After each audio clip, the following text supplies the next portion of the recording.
Estar bem informado tem um custo. Não estar, custa muito mais. André Ventura e António José Seguro estão na segunda volta. E cada detalhe conta. O palco das eleições é no Observador. Acompanhe passo a passo. Assine hoje o Observador e garanta acesso a todos os artigos, agora com 40 € de desconto. Saiba tudo em observador.pt.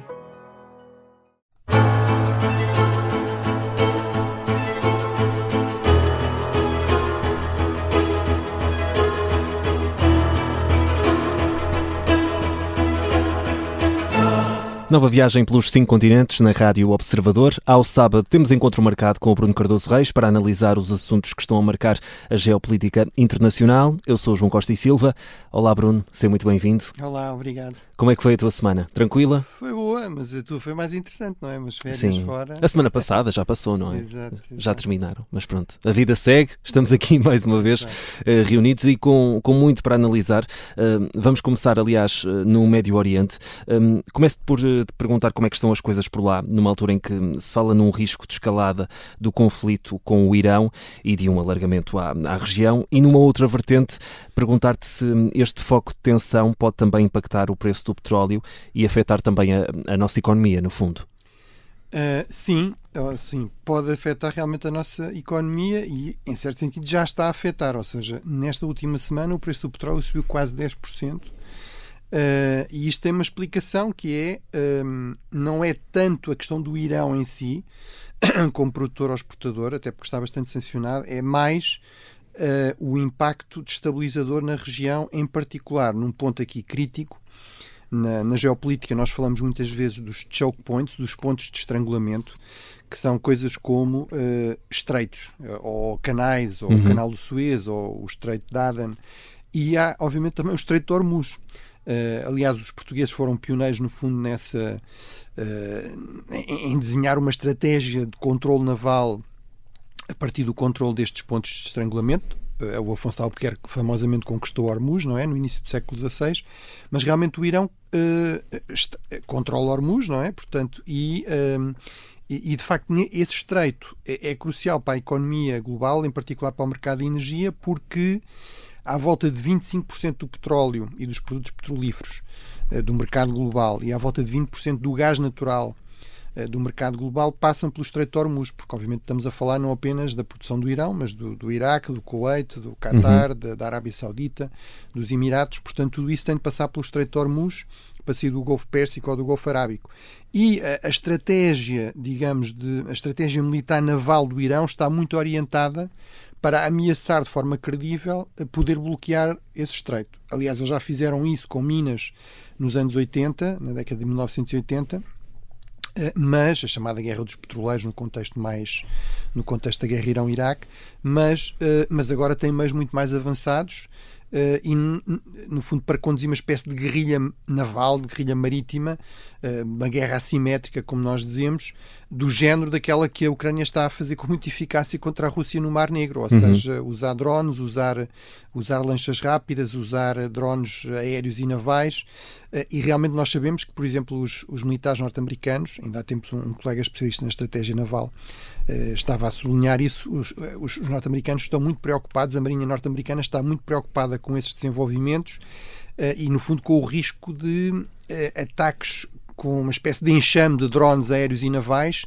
que possam, eventualmente, fazer com que mesmo os sistemas de defesa mais avançados, e não há dúvida que a Marinha Americana tem isso, e este reforço dos meios, muito significativo dos meios navais norte-americanos na região, tem a ver também com isso, mesmo um sistema de defesa muito avançado possa, no fundo, ficar saturado e, eventualmente, um ou outro desses drones, dessas lanchas poderem passar e provocar estragos, como aconteceu, por exemplo, com o USS Cole, que era um destroyer também altamente avançado no Estreito de Aden, há 25 anos atrás. Portanto, realmente há esse risco de alargamento também à região, ou seja, o Irão tem sido muito claro a ameaçar não só o Estreito, mas também que aliados dos Estados Unidos que, no fundo, permitam a utilização de bases para atacar o Irão serão visados e também serão Israel. Considerados hostis, não é? Essa é a referência. Exatamente, e portanto aí, no fundo, isso significa potencialmente atacar o Qatar, atacar a Arábia Saudita, atacar os Emirados, atacar eventualmente meios militares, mas pode ser também atacar refinarias, atacar os terminais nos portos para a exportação de petróleo e, portanto, tudo o que seja destabilizar esta região realmente poderá ter um impacto muito grande na economia global, no preço do petróleo. Já está a ter, só a ameaça. Agora, se concretizar e, sobretudo, se o conflito for prolongado, portanto, uma coisa foi aqueles ataques, por exemplo, contra o programa nuclear, que foi uma coisa que terminou em poucas horas e no fundo, depois houve uma retaliação também limitada iraniana que também terminou em poucas horas. Portanto, se for uma coisa desse género, enfim, aí não é previsível que haja um impacto muito significativo, porque o preço, há uma inflação momentânea, mas isso não chega a ter grande impacto depois nas bombas e no abastecimento. Mas realmente, se for um conflito mais prolongado, pode ter. E como eu digo, também há estas ameaças a Israel. Portanto, no fundo, uma espécie de retaliação ao grande aliado dos Estados Unidos, já que o Irão não consegue retaliar diretamente contra os Estados Unidos, e, portanto, isso também arriscaria um envolvimento israelita, uma retaliação, por sua vez, israelita, e, portanto, tudo isso aumentaria muito significativamente, digamos, o perigo de escalada. Eu não estou com isto a dizer que o conflito é inevitável, acho que é mais provável, tendo em conta esta concentração de meios. Claramente, no entanto, os Estados Unidos estão a exigir muito do Irão, mas não estão a exigir o fim do regime, que era, no fundo, aquilo que parecia quando Donald Trump prometeu apoiar os manifestantes. Claramente, esse barco já passou, infelizmente. Estamos a falar de muitos milhares de mortos, talvez dezenas de milhares de mortos. Há estimativas entre 6 ou 7 mil até 30 mil. Claramente houve um enorme banho de sangue que os Estados Unidos não fizeram nada para travar. Não estou a dizer que fosse fácil, mas Donald Trump, de facto, não devia ter feito aquelas declarações a encorajar isso. Agora, aparentemente, as declarações que temos vão todas no sentido de focar-se no acordo nuclear, na questão da limitação também à ação do Irão na região em termos de apoiar grupos armados. Vamos ver se no regime há suficiente pragmatismo e se a ameaça é vista como suficientemente credível para se poder conseguir chegar aqui a algum tipo de acordo que evite uma ação militar, mas de facto não temos, não podemos ter a certeza nem que Donald Trump vai concretizar as ameaças, já o fez algumas vezes, outras vezes não. Que portanto às vezes avança como recua. Nem que o Irão irá recuar ou não. Em todo caso, aquilo que parece evidente é que uma ação militar aqui dos Estados Unidos desta vez teria de ser provavelmente mais ambiciosa do que estas operações muito limitadas que foram, foi o que aconteceu no passado recente, por exemplo, na Venezuela, aquele raid contra Maduro e mesmo o ataque ao programa nuclear foi relativamente limitado. Aqui à partida, se a ambição no fundo é forçar o regime a mudar de política, provavelmente teriam de se procurar atingir alvos importantes do regime, bases da Guarda Revolucionária, etc. Ainda assim, eu diria que o mais provável é que não seja um ataque em grande escala e que Donald Trump tente, de alguma forma, limitar a possibilidade de escalada ou de alargamento à região. Mas lá está, vamos ver se acontece e se acontece em que termos, com que limites. Mas realmente o risco de conflito e de um conflito mais alargado é real. Vamos ficar atentos a estes focos de tensão. Trump, que também está implícito no próximo assunto, até porque vamos falar de mais um acordo histórico para a União Europeia. Depois do acordo com o Mercosul, surge agora com a Índia, também depois de muitos anos de negociações. Há também um reforço da parceria com o Vietnã. Mas perante este acordo, Bruno, importa perceber as relações históricas da Europa com esta região e, claro, a resposta de Trump. Será que estava à espera deste entendimento, uma vez que no fundo temos um desafiar de Trump à Europa e agora a resposta da União Europeia com 2 acordos históricos e consagrados, que demoraram imenso tempo até chegarmos a esse entendimento, não é? Sim, em particular com a Índia, estamos a falar, não são os 25 anos do Mercosul, mas são 18 anos. De facto, pode ser que historicamente o interesse da Europa pela região é comercial, começa por ser comercial. Enfim, o que é que o Vasco da Gama diz quando chega à Índia, segundo os relatos que temos? Eu vim à procura de cristãos e de especiarias, não é? Portanto, basicamente esta ideia de encontrar novos produtos, novos mercados para importação, para exportação, isso foi o grande motivador da expansão naval portuguesa, mas depois de outras potências europeias que seguiram esse exemplo muito lucrativo de Portugal para esta região. Portanto, há vários séculos que podemos dizer que é esta uma questão prioritária para a relação entre a Ásia e a Europa. Mas é realmente um acordo extremamente significativo. Ursula von der Leyen, utilizando uma linguagem, uma retórica um bocadinho quase trumpista, veio chamar a mãe de todos os acordos comerciais e realmente é factualmente o maior acordo comercial do mundo neste momento. Portanto, ultrapassou o do Mercosul. Estamos a falar de 25% do PIB global, à volta de 24 trilhões na linguagem americana, bilhões na nossa linguagem, destas economias combinadas. Um mercado combinado de quase 1.900 mil milhões de pessoas, portanto quase 2 mil milhões de pessoas. Obviamente a Índia é o maior país do mundo neste momento, à volta de 1,4 mil milhões, e depois temos os 450 milhões da União Europeia. Estamos a falar de 1/3 do comércio global. De que no prazo de 10 anos, portanto há uma transição que vai variando de setor para setor, 90% das tarifas vão baixar, algumas para zero, outras para valores substancialmente mais baixos. Por exemplo, no caso do azeite, que é um produto que interessará potencialmente para a exportação portuguesa, passará de 40% para zero. É um acordo que tem a vantagem em relação à Índia de não ter muito impacto na dimensão agrícola.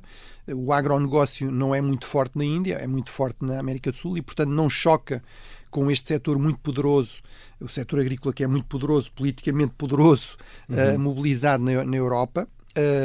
Já agora aqui um parênteses, eu acho que é muito importante que a Europa tenha capacidade de produção agrícola mínima, em termos de segurança alimentar, isso é muito importante. Garante essa sustentabilidade. Garante essa sustentabilidade. Agora, objetivamente, é um setor economicamente que pesa pouco e que tem um peso completamente desproporcionado.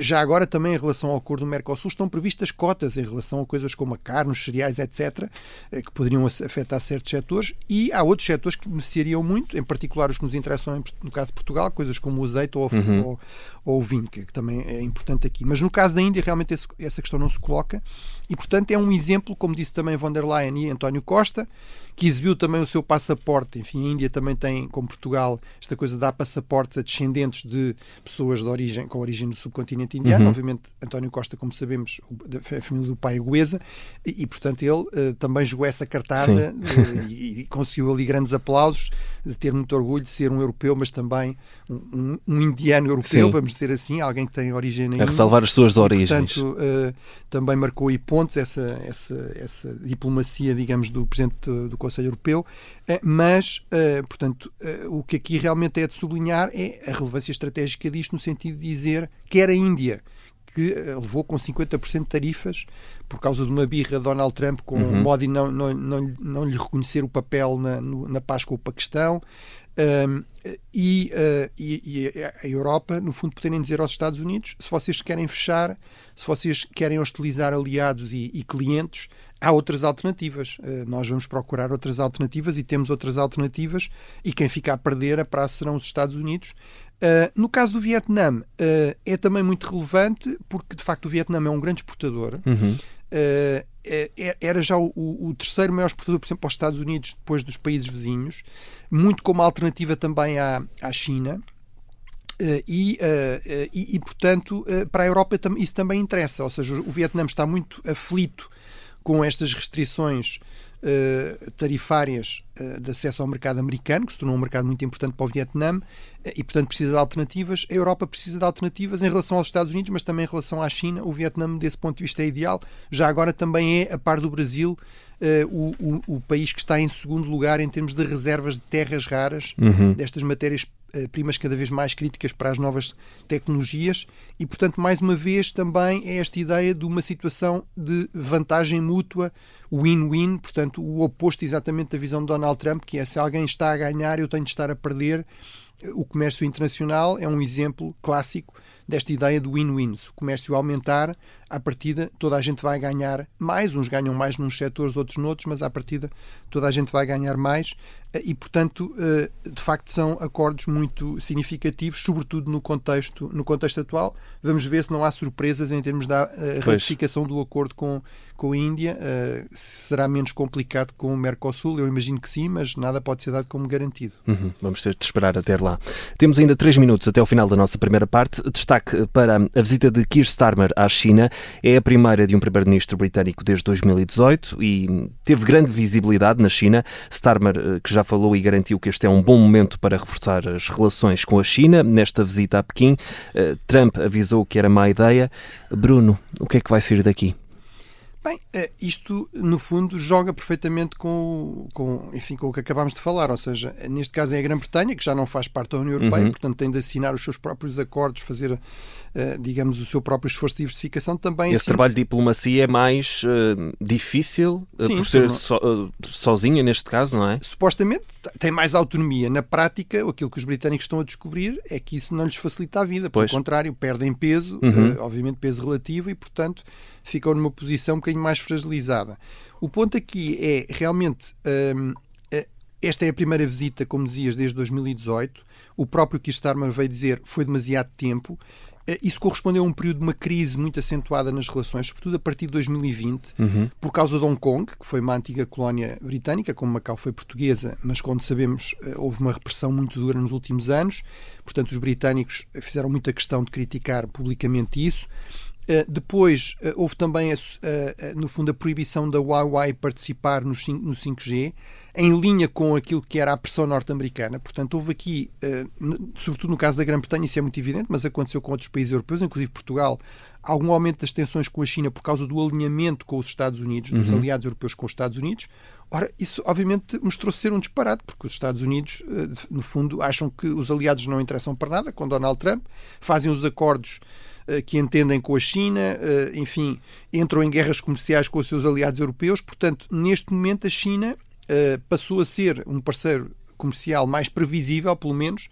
Não quer dizer que não tenha práticas muito duvidosas, dumping, proteccionismo por outras vias que não simplesmente a das tarifas, etc., do seu mercado, mas a verdade é que realmente os europeus estão todos a pôr em questão esta ideia de um alinhamento automático com os Estados Unidos, e portanto há aqui um esforço de normalizar relações. Foi nesses termos que a Starmer apresentou a questão.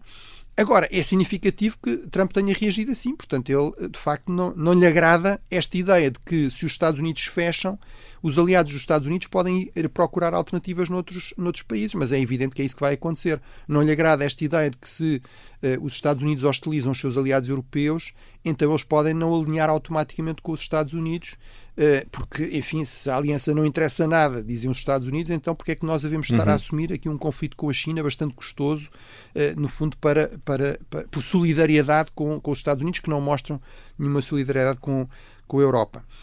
E, portanto, realmente a viagem teve muito destaque na imprensa chinesa, no telejornal chinês. A principal repórter, a correspondente da BBC na China, queixava-se, dizia bem, de uma forma bem humorada: eu só tive 3 ou 4 minutos no telejornal da BBC, no telejornal chinês foram quase 20 minutos sobre a visita. Mas isto também é importante para a China, realmente mostrar que a China neste momento é uma potência incontornável, e que o alinhamento com os Estados Unidos, o alinhamento automático com os Estados Unidos, não faz sentido. E, aliás, no diálogo que foi público entre Xi e Keir Starmer, Xi Jinping sublinhou precisamente esta ideia de que o próprio Keir Starmer tinha reconhecido que a China se tinha tornado uma potência incontornável a nível global. Portanto, para a China isto também é importante mostrar que tem um papel central no palco global e que é má ideia hostilizar a China, que faz mais sentido procurar manter boas relações com a China.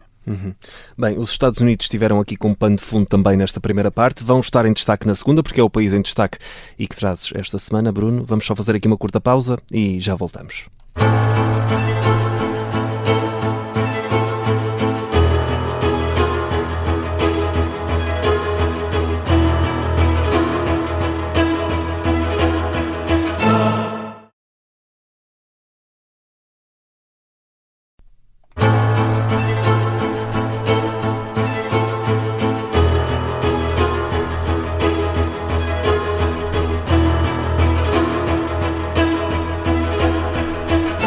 De regresso para a segunda parte do 5 Continentes com o historiador Bruno Cardoso Reis.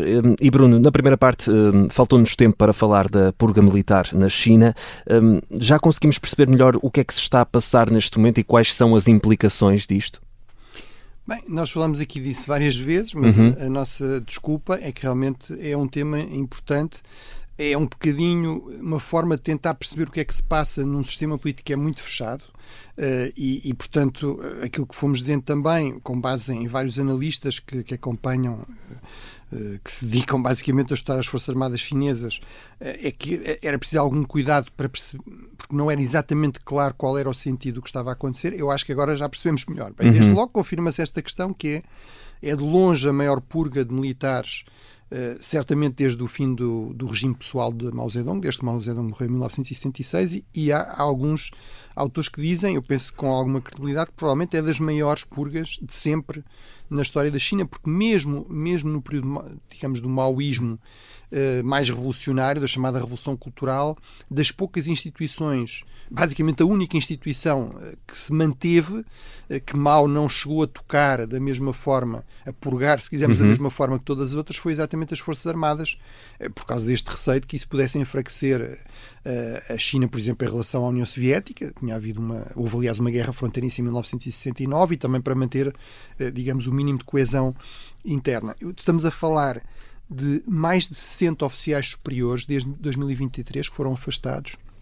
Estamos a falar, só no ano passado, de 8 generais, 2 ministros da Defesa, e realmente esta purga culmina agora com o afastamento, digamos, dos 2 militares-chave que ainda restavam, do militar mais graduado das Forças Armadas, no fundo seria uma espécie de equivalente do nosso Senfa, do nosso chefe de Estado-Maior-General das Forças Armadas, este general Zhang Zhongxun, este general Zhong Yuxia, que é filho deste outro marechal, Zhang Zhongxun, que foi um dos chamados 10 generais anti-japoneses. Portanto, ele é, tal como Xi Jinping, é o que se chama um princeling, não é? Portanto, uma espécie de príncipe vermelho, um príncipe comunista. Portanto, é filho daquela geração de líderes que fundou o Partido Comunista Chinês, depois combateu os japoneses, venceu a Guerra Civil em 1949 e fundou a República Popular da China. Portanto, isso dava-lhe realmente um estatuto especial. Era também um veterano da última grande guerra em que a China se envolveu, que foi a guerra com o Vietnã em 1979, que também já falámos. Era visto como um pouco a ligação entre os militares, o partido e os veteranos, os anciões do partido, portanto, os antigos líderes, os líderes anteriores ao próprio Xi Jinping. Portanto, ele tinha aí um canal direto para isso, embora também fosse visto como próximo de Xi Jinping. E depois, a par disso, é afastado alguém que era o seu braço direito, que era, no fundo, o comandante, o responsável do comando conjunto, que no fundo é o comando operacional, que é uma das grandes reformas que foi impulsionada por Xi Jinping e por este general Zhang Yuxia, que é no fundo garantir que a China consegue realmente utilizar a força aérea, as forças navais, as forças terrestres de uma forma conjunta, como os Estados Unidos fazem, que é a chave realmente para a enorme eficácia militar dos exércitos mais avançados, como os Estados Unidos, que era algo que a China não tinha. A grande tradição chinesa era de forças terrestres e depois de forças navais e aéreas um pouco em apoio, mas muito, digamos, um sistema muito desestruturado. E, portanto, são essas 2 figuras-chave que são agora afastadas e, portanto, isto parece-me com acusações inclusive gravíssimas, não apenas de corrupção, que é a acusação habitual, mas inclusive de espionagem relativamente aos Estados Unidos. A mim custa-me a crer que isso realmente seja credível, ou seja, não estou muito a ver um veterano do partido, digamos um destes príncipes vermelhos subitamente a estar empregado como espião dos Estados Unidos. Portanto, isto faz lembrar realmente as purgas inclusive stalinistas ou maoístas também na sua justificação, já não é apenas a questão da corrupção. E isto realmente parece confirmar a ideia de que estamos perante uma afirmação do poder pessoal de Xi Jinping. Estamos perante a consolidação deste neomaoísmo, ou seja, do dominar desta ideia de uma liderança coletiva, de um partido institucionalizado em que há vários líderes, em que os líderes também têm mandatos limitados. Xi Jinping já acabou, aliás, com esse princípio dos mandatos limitados, portanto ele pode continuar a ser líder até morrer, basicamente. E realmente há aqui uma consolidação também na China deste personalismo de regimes cada vez mais sultanísticos, portanto, do poder pessoal nas grandes potências. Temos isso claramente na Rússia de Putin, temos isso nos Estados Unidos com Trump. Trump quer muito claramente concentrar poder nele próprio, mas também temos isso realmente na China, obviamente com variações muito importantes. Isto não quer dizer que os Estados Unidos, para já pelo menos, tenham deixado de ser uma democracia. Também há personalismo, se quisermos populismo personalista em regimes democráticos, embora a partir disso seja visto como minando um pouco as instituições democráticas, mas realmente parece-me que neste momento é claro essa concentração. Vamos ver se não há uma reação e, sobretudo, em termos de implicações, eu diria, há aqui um debate. Há quem diga isto quer dizer que é menos improvável ações militares mais ambiciosas, por exemplo, um ataque a Taiwan. Xi estabeleceu como objetivo público a China ter essa capacidade, ter essa opção a partir do próximo ano, a partir de 2027.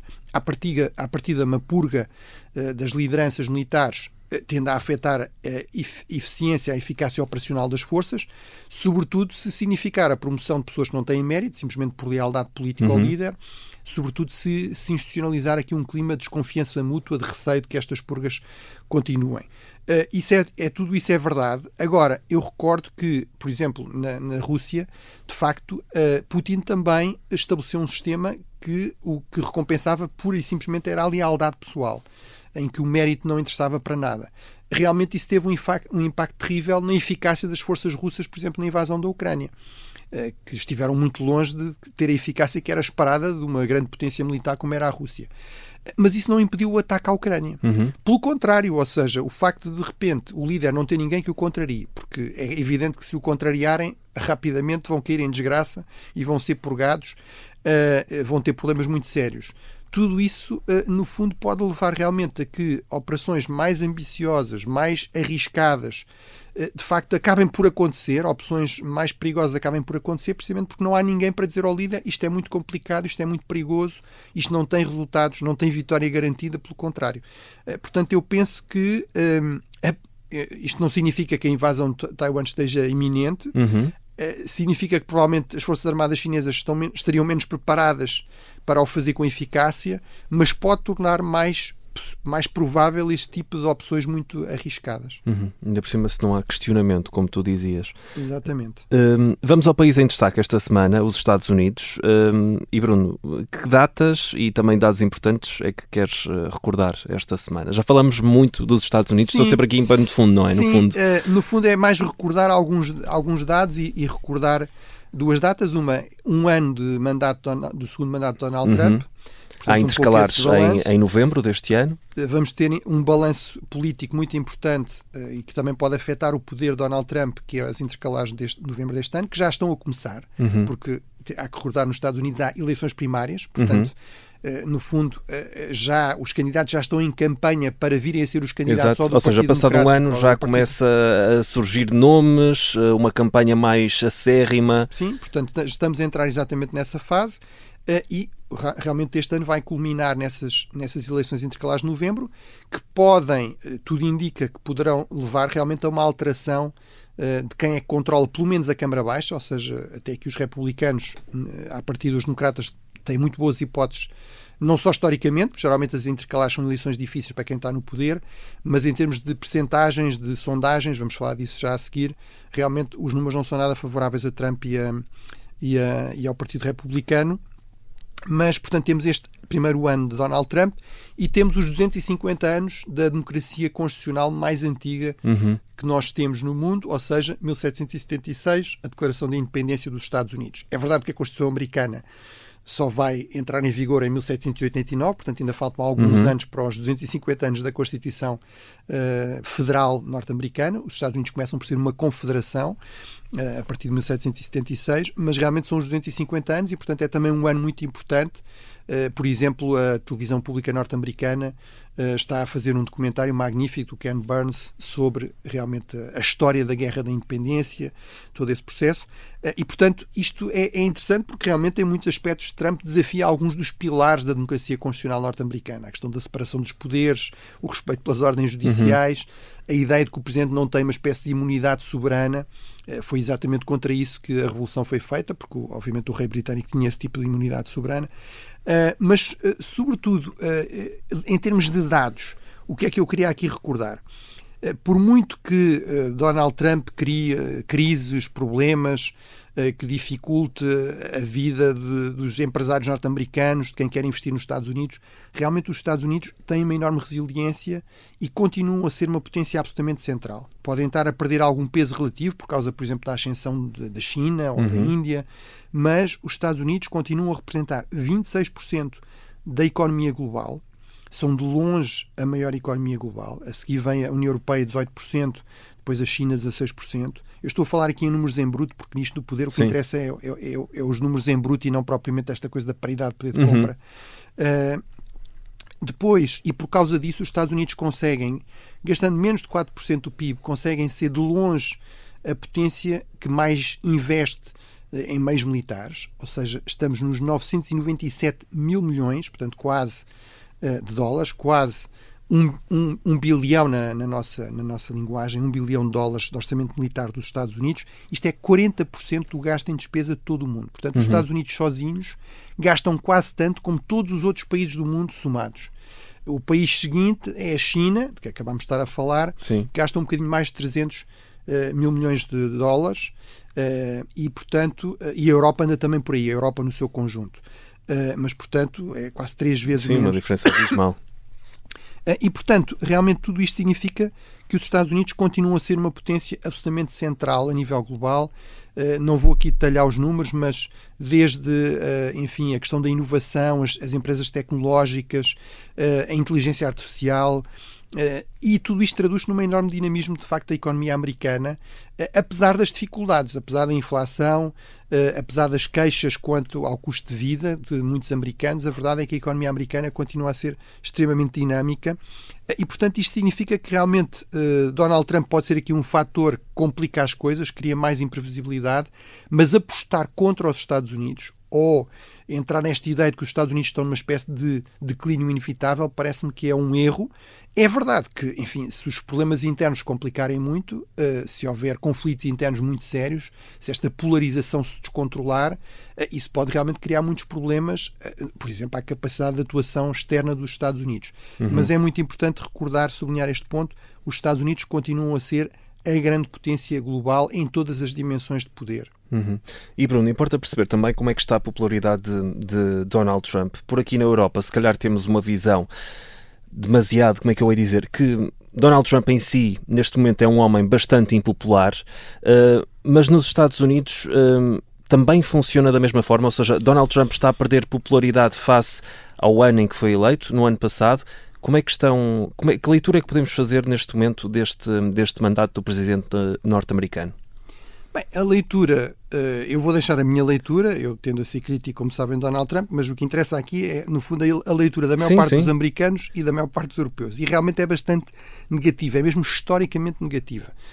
Os números das sondagens são péssimos, só são comparáveis com o primeiro mandato de Donald Trump. Nunca nenhum presidente norte-americano foi tão impopular nesta altura do seu segundo mandato como Donald Trump, tirando Donald Trump no primeiro mandato, está mais ou menos ela por ela. É em particular destacar, e vou destacar aqui uma sondagem feita por um jornal de referência, mas conservador, vamos dizer, da direita americana, o Wall Street Journal, como o nome indica, interessa-se muito pela economia, não é? Sim. É um jornal económico e também, como o nome indica, não é propriamente um jornal marxista, não é? Como eu digo, é um jornal de direita, de centro-direita de referência, mas que tem sido, de facto, muito bom também analisar crítica, mas sobriamente Donald Trump, e, portanto, o que eles perguntam é sobre a economia. E aí, comparando uma sondagem em julho de 2025 e agora em janeiro de 2026, os números são realmente impressionantes. No verão, o saldo negativo em termos da performance da política económica de Donald Trump era menos 4%. Portanto, 51% achavam que era bom, que era mau, 47% achavam que era bom. Agora estamos nos menos 15%. Ou seja, 57% dos americanos acham que ele está a fazer um mau trabalho na economia, só 42% é que acham que está a fazer um bom trabalho. E culpam, sobretudo, Trump pelo estado da economia também. 58% Trump, só 32% ou 31% é que culpam Biden. Em termos das sondagens para o Congresso, são muito importantes, como disseste, vamos ter eleições intercalares daqui a uns meses. Estamos a falar de uma margem positiva para os democratas à volta de 5%. É o mesmo que nas eleições intercalares de 2018, que os democratas também venceram folgadamente, e essa margem é ainda maior nos eleitores que estão altamente mobilizados, à volta de 16% de vantagem para os democratas, naquelas pessoas que dizem que vão mesmo de certeza votar, Ou seja, é fácil perceber que quer pelo lado da economia, quer questões como a forma como está a ser conduzida a política de deportação de imigrantes, episódios como o de Minneapolis, realmente estão a mobilizar muito a oposição a Donald Trump. E Trump, se formos a avaliar, no fundo, pode ainda desgastar ainda mais a sua posição, tendo em conta que é o presidente, não é? Sim, sobretudo ele não mostra muitos sinais de estar, digamos, a arrepiar caminho, embora seja verdade, por exemplo, no caso de Minneapolis, eles tenham sinalizado que iam mudar um pouco a sua postura. Em relação à Europa, realmente, mais uma vez, a mesma coisa. Trump é historicamente impopular. A queda, digamos, no prestígio, na imagem dos Estados Unidos na Europa, entre os aliados europeus, é absolutamente brutal. Há uma sondagem recente, de há poucas semanas atrás, desta nova revista francesa Grand Continent, já citámos aqui uma sondagem anterior, mas eu estou aqui a olhar para os números, 51% dos europeus acham que Trump é um inimigo da Europa. Portanto, isto são números absolutamente sem precedentes. Depois 39% não sabem, acham que pode ser, nem é bem inimigo nem amigo, portanto está aqui numa posição equívoca. Só 6% é que acham que, só 8% é que acham que é um amigo da Europa. Portanto, isto são realmente números historicamente baixos, sem precedentes mesmo, mostram bem o estado de crise que Donald Trump criou na aliança. E isto vai de par também com, e termino com esses números, à volta de 44% dos europeus acham que Trump se comporta como um ditador, 44% acham que tem tendências autoritárias, portanto ainda não é bem um ditador, mas para lá caminha. E só 10% é que acham que ele realmente é um líder democrático. E, portanto, isto provavelmente também ajuda a explicar os outros números, a par das ameaças à Groenlândia, que também aparecem nesta sondagem, em que mais de 80% dos europeus acham que isto é um ato, digamos, de um inimigo, não é? E que os europeus têm de unir, no fundo, uma ameaça à própria Europa, e os europeus têm de unir a responder. Mas, portanto, tudo isto mostra realmente o custo para a imagem dos Estados Unidos na Europa do tipo de posturas que Donald Trump tem assumido. Resta saber se ele se preocupa muito com esses dados também. Imagino que não. Se isso faz moça ou não. Bruno, vamos olhar agora para o Fórum Económico Latino-Americano do Panamá. Houve aqui reações à queda de Maduro, gostava de perceber contigo. E também tivemos aqui uma novidade que talvez tenha deixado Donald Trump agradado.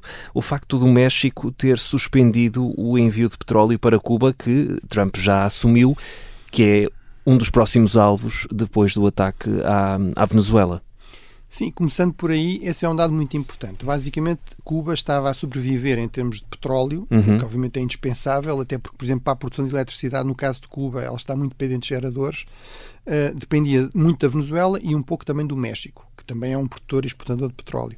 Basicamente, essas duas fontes parecem ter secado. Os Estados Unidos pressionaram o México, e o México, muito pragmaticamente, tem um governo de esquerda até populista, da Claudia Sheinbaum, mas muito pragmaticamente, basicamente, deu prioridade aos seus interesses, não quer comprar uma guerra comercial por causa disso.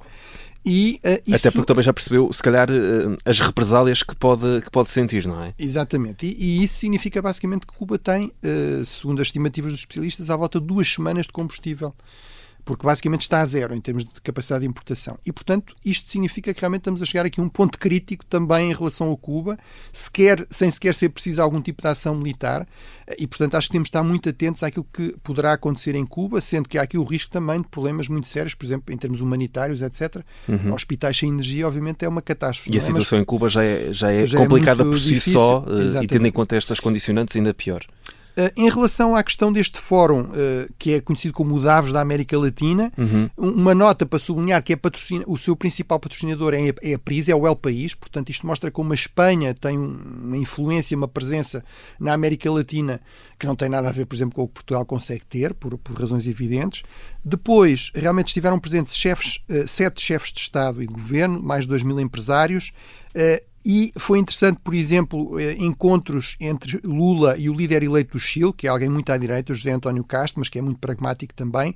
Lula tentou passar essa mensagem, que é preciso voltar a apostar no regionalismo, é algo que ele repete há muitos e muitos anos, mas com muitas críticas, que eu acho que são justas, no sentido de dizer, fazemos múltiplas declarações que não levam a nada, a CELAC, que no fundo é a grande organização regional do conjunto da América Latina, está na prática paralisada, e nós, no contexto atual, realmente ou conseguimos ter aqui alguma coesão como bloco, ou vamos ter imensos problemas, vamos ser alvo de múltiplas pressões, coerções, ameaças, inclusive ele citou expressamente a questão do ataque americano contra Maduro, e portanto apelou a uma cooperação pragmática para além das questões ideológicas, sendo que isto, em relação ao Lula, é significativo porque o próprio Lula também muitas vezes parecia apostar nestas solidariedades mais ideológicas, embora, para ser justo, o Lula sempre teve uma dimensão também pragmática, e isso pareceu ter, digamos, algum eco noutros líderes, mesmo mais à direita, como este líder do Chile, o futuro presidente, já foi eleito e ainda vai tomar posse,